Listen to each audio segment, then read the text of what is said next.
dias foi desorganização própria mesmo. Como eu não cheguei até a oração, peço que Deus nos guie, nos fortaleça e nos ampare em sua imensidão, trazendo cura para os nossos males, para as nossas mazelas e abençoando os nossos caminhos.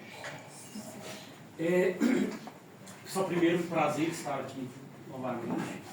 Agradeço muito Lai Maria por me acolher, mais me acolher do que eu vir aqui falar algumas palavras. É uma casa que eu gosto muito da energia, que me dá uma vibração muito boa. E eu confio muito no trabalho da casa. Se eu perguntar a cada um de vocês aqui, todo mundo vai falar assim: nossa, eu já estou tão cansado. Hoje, eu estou aqui assim porque talvez na força da obrigação espiritual, não na vontade mesmo. Eu queria estar na minha casa, talvez deitado, dormindo, descansando e fazendo alguma atividade que não seja a que a gente está fazendo agora, que é estar numa casa espírita, dedicando o nosso tempo em prol de algo que talvez a gente não tenha tanto sentido assim. Mas quando eu falo isso, eu falo no sentido de ser um pouco mais materializada a nossa vontade. Hoje, se eu quero comprar um carro, primeira coisa que eu vou me preocupar? Dinheiro. Sem dinheiro a gente não compra. Não, até compra. Mas a gente tem que ter uma perspectiva de dinheiro. E nós não temos, assim, materialmente falando, que nós não temos esse contexto material do que é espiritual, que eu falo espiritual não do mundo espiritual, mas do nosso futuro espiritual. A gente não consegue hoje colocar num currículo e arrumar um trabalho e falar assim: não, hoje eu vou fazer esse trabalho aqui, porque quando eu desencarnar eu vou estar assim e dessa forma. E a gente remonta lá ao que é a fé, né? Qual que é a importância da nossa fé e o que Jesus veio fazer aqui, né, há alguns anos atrás. Para quem não sabe, Jesus ele influenciou, ele apadrinhou e apadrinha ainda o nosso planeta e está aqui desde antes da sua criação. Jesus acompanhou a criação do nosso planeta. Então, quando ele reduziu todo o seu tamanho de grandeza espiritual para estar aqui do nosso lado, ele não veio aqui à toa. Ele veio para trazer alguns ensinamentos para nós. E o maior deles, os maiores, assim, é amor e fé. E a fé não é só aquela que eu vou sentar e fazer uma oração automatizada, falar assim: pronto, rezei, estou abençoado. É aquela fé.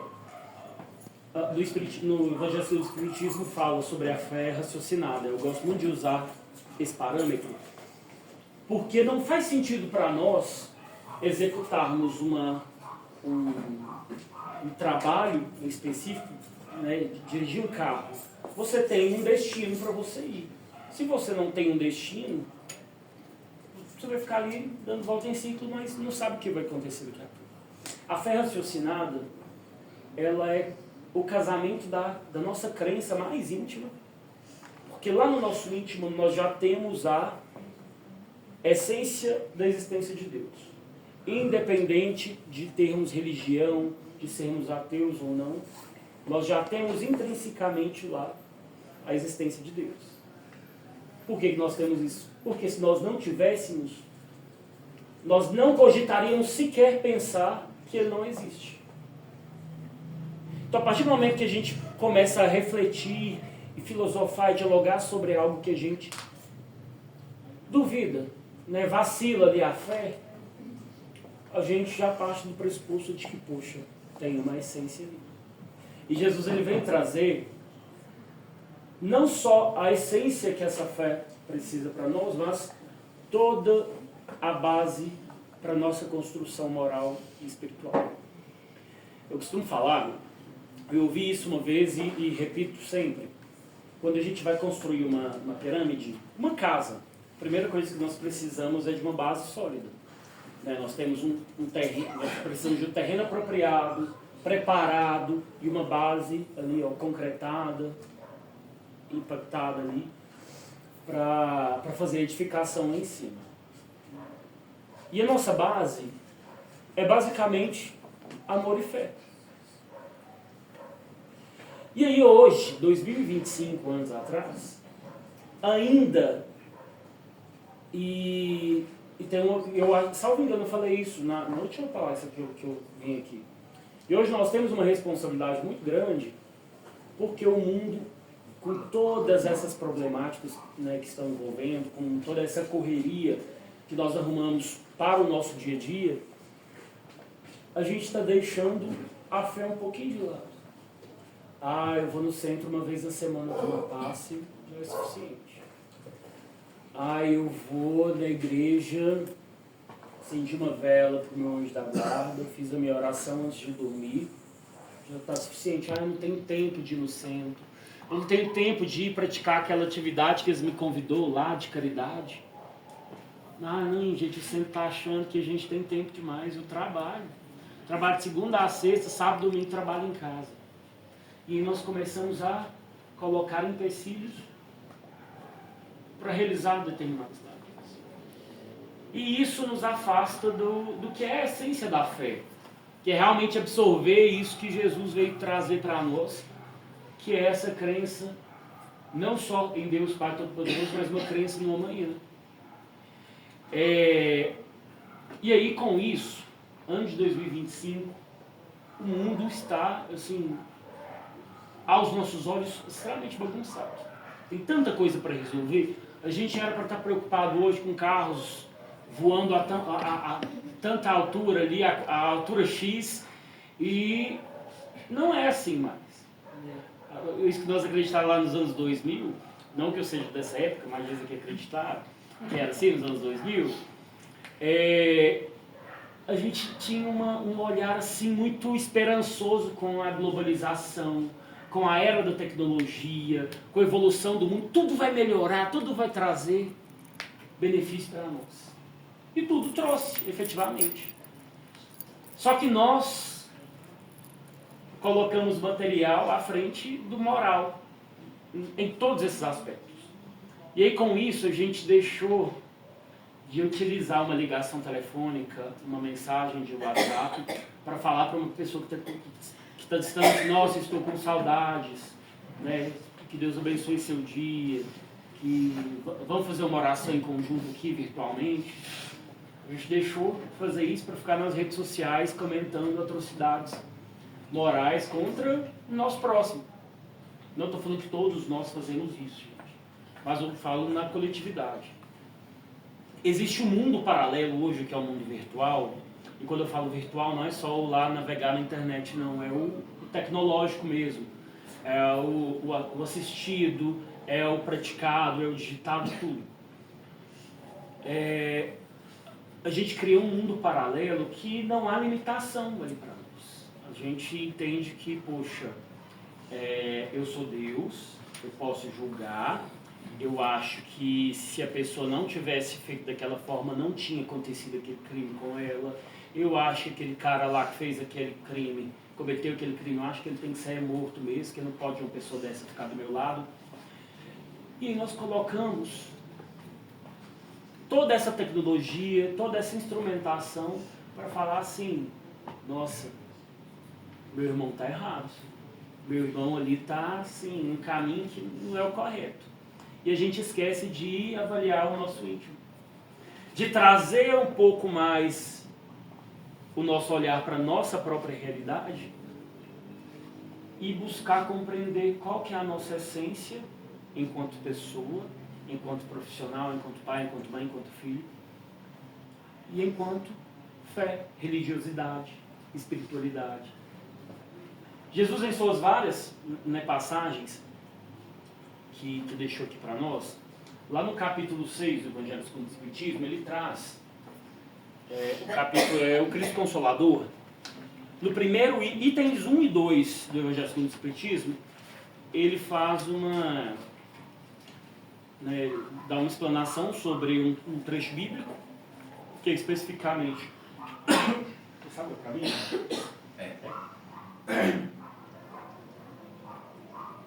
Fala especificamente sobre o Evangelho de Mateus, capítulo 11, versículo 28 ao 30. Que ele começa assim: o jugo leve. Vinde a mim todos vós que estáis aflitos e sobrecarregados, e vos aliviarei. Tomai o meu jugo sobre vós e aprendei de mim, que sou manso e humilde de coração, e encontrareis repouso para vossas almas. Porque meu jugo é suave e meu fardo é leve. Quando Jesus falou isso daqui pra gente, e deu uma dimensão de aprendermos mais com a palavra dele, com o exemplo que ele nos trouxe, ele foi muito claro ao falar: poxa, você que está cansado, está sofrido aí, vem aqui que eu vou aliviar. Ele não falou: eu vou carregar seu fardo. Ele falou assim: não, vem aqui que eu vou te descansar, que eu vou te dar um conforto, né, um ombro amigo aqui. E esse conforto não é realmente ali resolver a nossa problemática, não.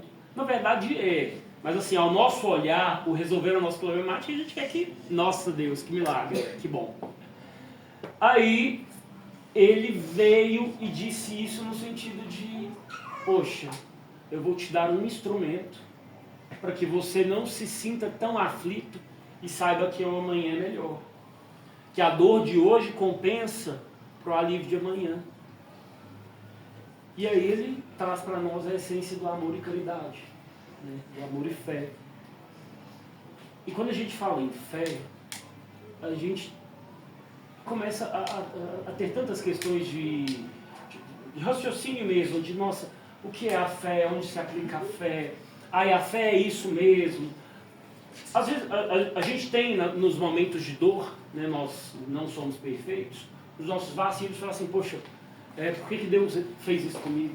Por que Deus fez isso com tal pessoa? E aí a gente vacila um pouco a nossa fé. Mas, gente, a fé, ela, assim, de maneira bem simples, mas não reduzindo, né, a importância da fé em simplicidade, mas para arguir com você de maneira bem sintética, a fé ela traz para nós a esperança de uma manhã melhor. E aquele que não tem essa esperança, que não consegue chegar em Jesus e ter esse ombro amigo, enxergar uma manhã melhor, ele não vê graça em nada da vida dele. Ele não tem perspectiva de: nossa, eu vou desencarnar e vai acontecer isso. E é muito sofrido. Que aflição de vida que aquela pessoa tem, que aquele ser tem, de se sentir distante de Deus. Não nos cabe julgar? Claramente não. Nos cabe julgar, na verdade? Claramente não nos cabe julgar.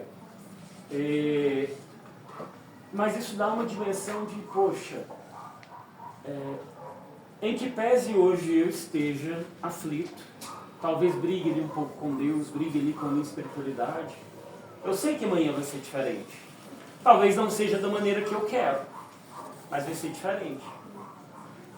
E para quem não sabe, jugo, e assim, todas as vezes que eu vou ler essa palavra, eu tenho que pesquisar, porque minha memória não é boa e assim, eu tenho uma dificuldade de visibilizar isso na minha mente.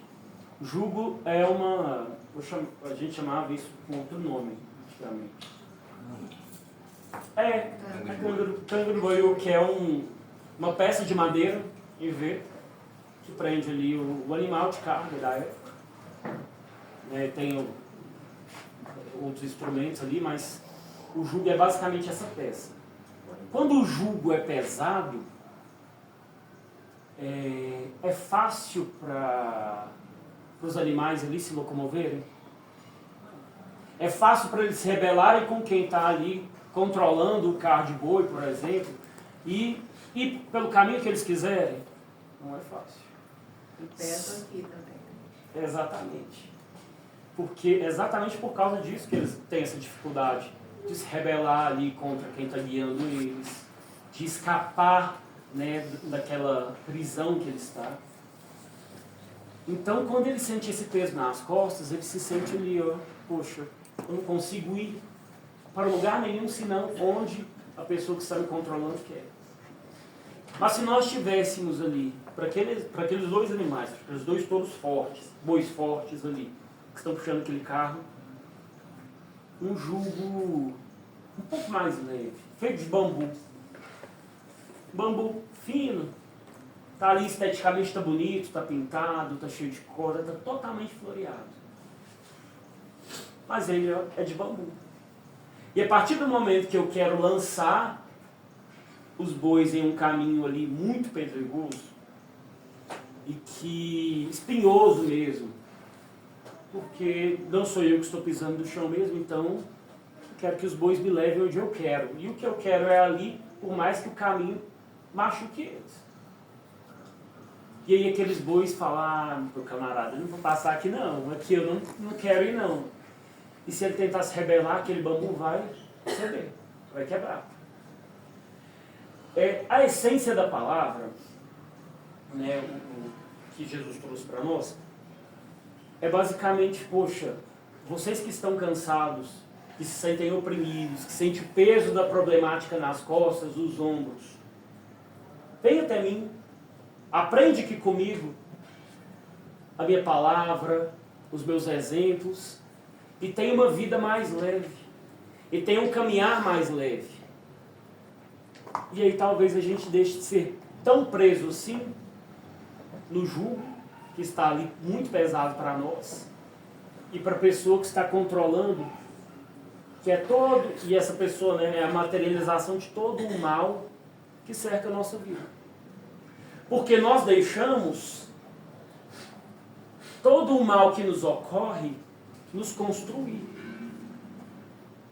O problema hoje de cada um de nós, um deles, né, é exatamente não limitarmos a problemática, a dor, a doença, para engrandecermos e termos uma fé mais inabalável. Mas a gente pega aquilo ali como instrumento para gerar um pouco de amargura, de dor, de enrijecer um pouco mais o nosso sentimento. E não é isso que Jesus veio falar. Na verdade, Jesus veio falar o que consta aqui no item 2 do Evangelho, que fala o seguinte: misérias, decepções, dores físicas e perdas de entes queridos. Enfim, todos os sofrimentos encontram consolação na fé no porvir, na confiança na justiça de Deus, que o Cristo veio ensinar. Ao contrário, a quem nada espera após esta vida, ou que simplesmente duvida, as aflições oprimem com todo o seu peso e nenhuma esperança ameniza-lhe a amargura. Isso é que Jesus levou a proclamar: vinde a mim, vós todos que estáis fatigados, e vos aliviarei. Contudo, Jesus estabelece uma condição à sua assistência e à felicidade que promete aos aflitos. Essa condição reside na lei que ele ensina. Seu jugo é a observância dessa lei, mas leve é este jugo e suave esta lei, porque impõe como dever o amor e a caridade.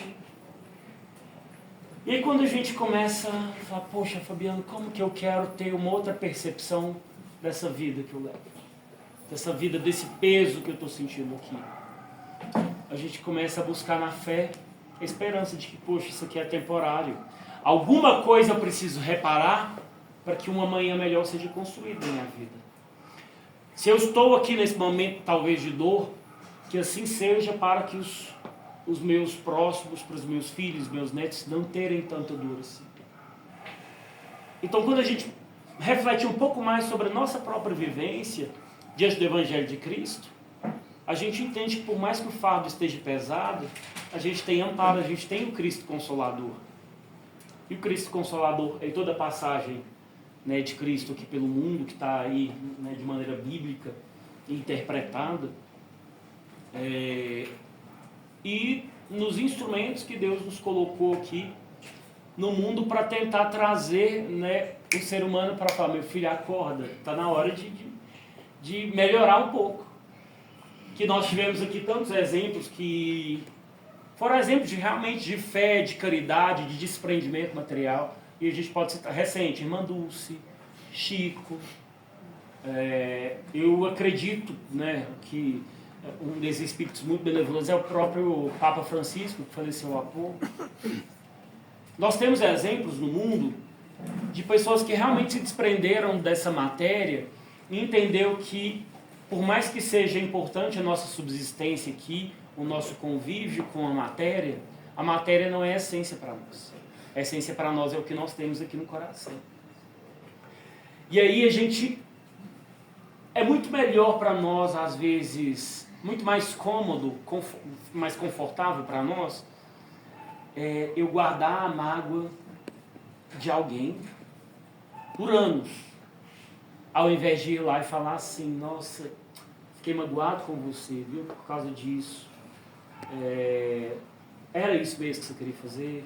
Para a pessoa, inclusive, entender o erro dela. Isso é só um exemplo que eu estou dando. E aí tem um caso, uma narrativa do Chico, que o Chico adorava animais, né? Ele tinha ali o seu cachorrinho, né? Zelava pelos animais que encontrava, bendizia muito eles espiritualmente. E ele tinha um cachorrinho que ele era assim, extremamente apegado. Assim, o hobby dele era chegar do trabalho e alimentar e brincar um pouco com aquele cachorro antes das tarefas mediúnicas. Antes de realizar as tarefas mediúnicas. E aí, um certo dia, esse cachorro adoeceu e alguém, entendendo, né, que seria mais benéfico para o Chico o encerramento da vida daquele cachorro, foi lá e falou assim: nossa, eu vou matar esse cachorro aqui para aliviar um pouco o fardo do Chico. Quando ele descobriu que o cachorro estava morto, o Chico ficou triste demais, se questionou por que aquela pessoa fez aquilo, o que aquela pessoa tinha intenção, e ele nunca conversou com aquela pessoa assim, no sentido de externar essa mágoa dele. E o tempo foi passando, os trabalhos foram sendo feitos espirituais e profissionais do Chico. E um dia Emmanuel falou assim: Chico, você precisa resolver esse problema seu. Por quê? Aqui no seu coração tem se criado uma névoa aqui que está atrapalhando já nos trabalhos. Como que a gente vai conseguir falar de amor aqui em um livro psicografado se existe uma falta de amor nessa relação? A mágoa. E aí Chico falou assim: não, mano, eu não acredito, não fala isso comigo não, como que eu vou resolver essa situação? Chico, muito pobre, recebia muito pouco, assim, mal para se alimentar e fazer algumas doações.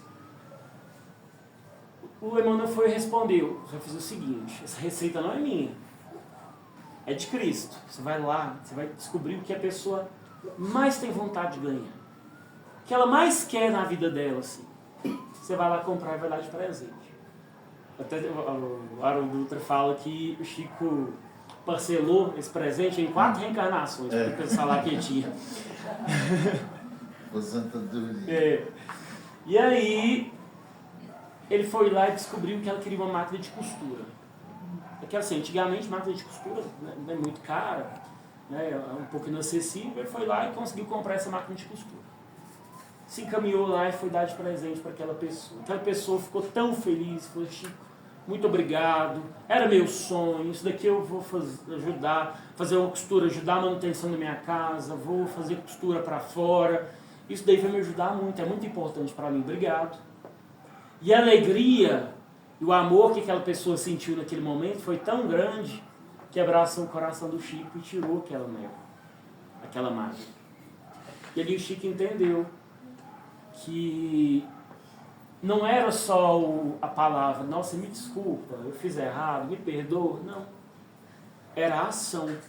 É a ação de demonstrar amor para aquela pessoa, por mais que num gesto material, e aquela pessoa ter um apreço por você. E quantos de nós queremos receber máquinas de costura e não temos aí nenhuma ação positiva com o nosso irmão? A gente não distribui essa máquina de costura. Se eu tenho uma dinâmica, Mocidade Espírita, isso aí há pouco tempo atrás, quando eu era da Mocidade Espírita, o carinho, o gesto, o sentimento bom era uma bolinha de algodão. Se a gente saísse com um saco de algodão, um fardo de algodão nas costas, a gente olhasse assim, para hoje de manhã, a gente levantou da cama, quantos algodões nós distribuímos? por onde nós passamos. Eu cheguei aqui, entreguei um algodão para cada um. Eu cheguei aqui, ou você chegou na sua casa, assim, talvez aconteceu uma problemática lá muito grande do seu trabalho, e você falou assim, nossa, aqui, meu filho, toma um algodão para você, isso aqui representa o meu amor, a minha felicidade de ter na minha vida. Não.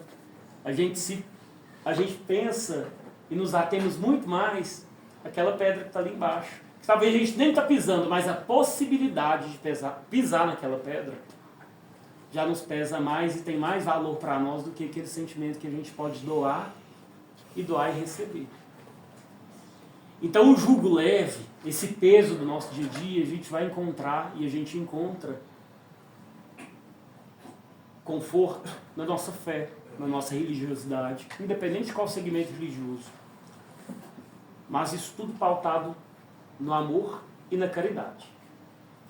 O ensinamento de Cristo não foi amai o hétero, amai o gay, distribua amor para os espíritas, ou distribua amor para só essa religião.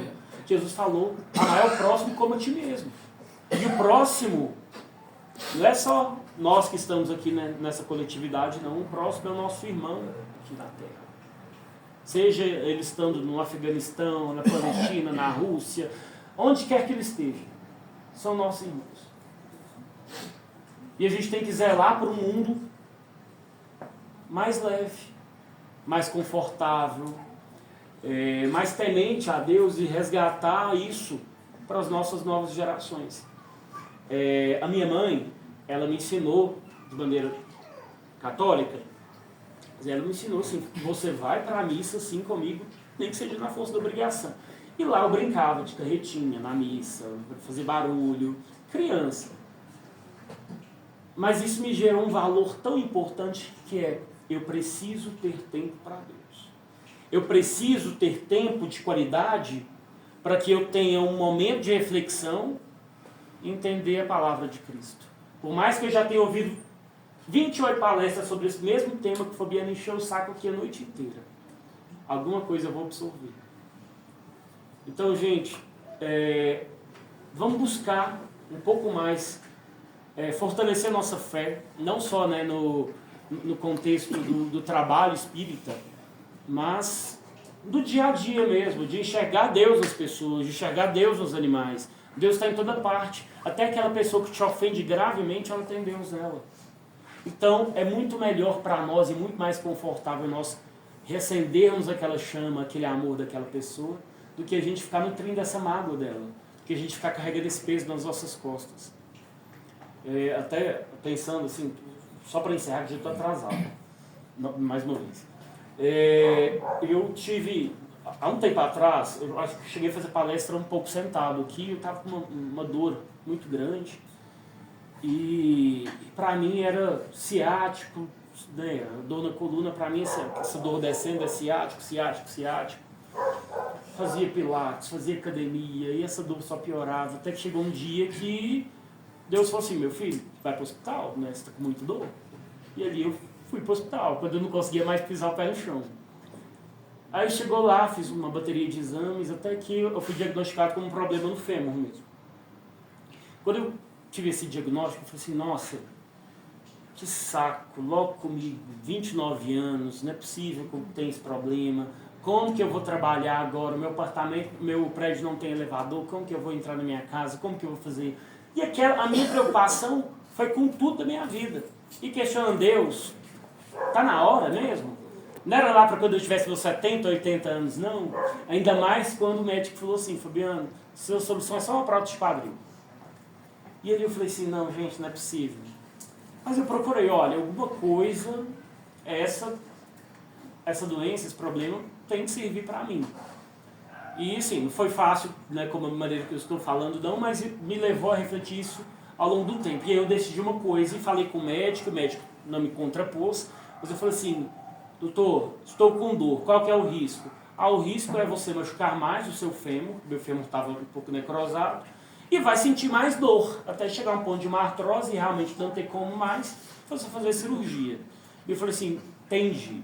já está muito comprometido? Não, em torno de 50%. Eu falei assim, doutor, vou fazer o seguinte, eu vou gastar meu fêmur, então o que eu puder. E aí, o Fabiano, assim, na sede de viver, né, o que é do homem aqui na Terra, eu fiquei preocupado com ir para carnaval, ir para micareta, ir para festa, ir fazer compra, dirigir, resolver aquilo, ganhar dinheiro assim. E questionava, falava, Deus, e agora? O que mais que eu posso fazer para aproveitar? E aí, o que eu quero? Porque nada para mim era suficiente. Se eu ia numa festa, num evento, nossa, final de semana que vem tem outra. E ali eu comecei a me afastar e me encher de coisas que não eram tão interessantes. E aí veio uma pancada pro Fabiano. A dor não passava, ela só piorava. E aí eu, que numa festa que andava com uma cartela de pirona no bolso, já não conseguia mais, andava mancando, muita dor. E aí um dia, num trabalho espiritual no centro que eu participo, eu tomei uma chamada e falei assim, meu filho, age, tá na hora, não tá não? Já desviou do caminho o quanto fosse. Mas na minha cabeça, quem colocava prótese de quadril era gente idosa, assim, que não tinha mais solução para aquilo. Por que eu tinha que colocar uma prótese de quadril? E ali eu falei pro médico o negócio, falei assim, nossa, doutor, mas eu não quero, pelo amor de Deus, ficar mancando. E ele falou assim, por isso eu não quis fazer cirurgia antes. Ele falou, Fabiano, mas mancando você já está. E aí que eu fui parar para pensar que eu realmente já estava mancando. E aí eu optei por fazer cirurgia.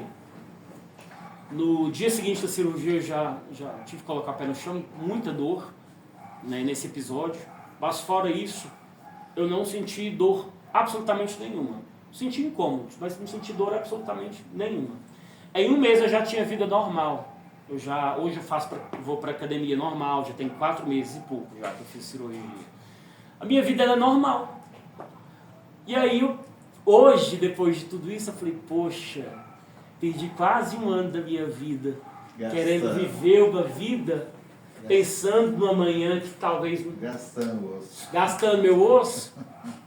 Sendo que eu podia ter ali aliviado a minha dor há muito mais tempo, passado por muito menos problemas. E o meu terapeuta veio e falou, Fabiano, é muito mais confortável para nós ignorarmos o problema do que enfrentarmos ele.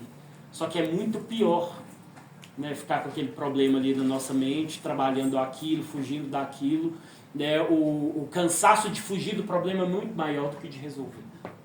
Então, gente, espero que eu tenha contribuído um pouquinho com cada um de vocês. Que Deus abençoe a gente grandemente e nos permita estar aqui novamente em breve.